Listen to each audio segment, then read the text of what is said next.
banyak sekali terjadi pada masa Umar bin Al-Khattab perubahan-perubahan hukum karena memang tuntutan, karena keadaan. Dan Umar itu mengikuti Nabi.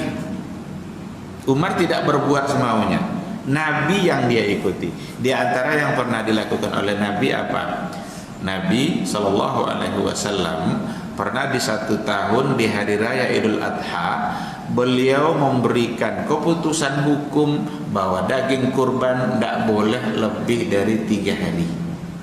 Padahal sebelumnya daging kurban boleh, mau sebulan kalau masih ada di rumah boleh. Tapi di tahun itu Nabi mengatakan jangan ada lagi daging kurban di rumah kalian setelah 3 hari.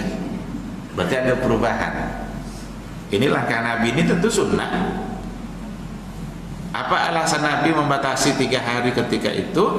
Karena ada orang-orang pedalaman Arab yang mengalami masa paceklik di perkampungan mereka, dan mereka pindah ke kota, dan kotanya adalah Madinah. Nabi sebagai pemimpin kota Madinah tentu bertanggung jawab terhadap perkembangan ekonomi masyarakatnya. Terfikir oleh Nabi, ini orang yang datang ini miskin-miskin semua nih, karena mereka mengalami masa paceklik di kampungnya. Mereka datang ke kota Madinah tidak bawa apa-apa, tidak punya harta pasti, dan pas pula datangnya di hari raya Idul Adha. Nabi memberikan satu keputusan sebagai solusi ekonomi, tentu membebani kota, membebani kehidupan kota mereka kan. Tapi Nabi menetapkan satu keputusan, yang berkorban jangan sampai lebih dari 3 hari. Agar apa? Agar daging yang di rumah itu bisa dibagi-bagikan. Itu namanya taghayyur al-ahkam, berubah hukum karena keadaan, berubah hukum karena zaman. Logika itu dipakai oleh Umar bin Al-Khattab. Terjadi juga lah pada masa Umar itu masa paceklik. Jadi ada musim panas, sangat panas. Dalam buku-buku sirah dikatakan sulit mendengarkan orang tertawa di masa itu tuh, karena semua menghadapi kesulitan.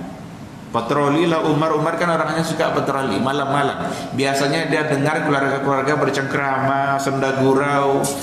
Di hari-hari itu kata Umar tak satupun ketawa yang didengar, karena semua orang mengalami kesulitan itu. Itu terjadi pada masa Umar. Nah, seiring dengan sulitnya makan adalah pencurian-pencurian yang terjadi. Orang itu tidak bisa makan kalau tidak mencuri. Nah, di tahun itu oleh Umar bin Al-Khattab, beliau tidak menerapkan hukum potong tangan bagi pencuri.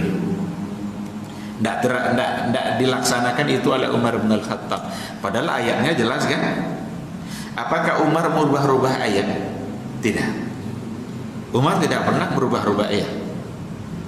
Umar hanya memahami substansi dari ayat yang ada, bahwa ini hukum dilaksanakan dalam kondisi tertentu yang ternyata beliau punya sebuah istihad, kondisi saat itu tidak mungkin untuk diterapkan hukum potong tangan bagi pencuri karena memang keadaan orang sulit untuk makan. Maka yang mencuri ketika itu bebas dari potong tangan. Dan mereka pun mencuri bukan pula untuk bekal, untuk dibawa bekal lama-lama, enggak. Benar-benar sekedar untuk bisa makan, mempertahankan diri agar tetap bisa hidup.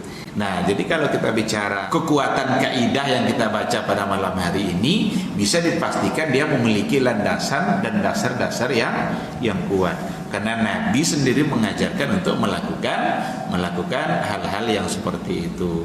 Tapi sekali lagi dikatakan bahwa seandainya perubahan itu tidak lam tashhad laha bil i'tibar, lam tashhad alaiha bil ibtal. Harus ada pertimbangan-pertimbangan yang benar-benar syar'i dan merubah hukumnya itu yang mendatangkan kemaslahatan.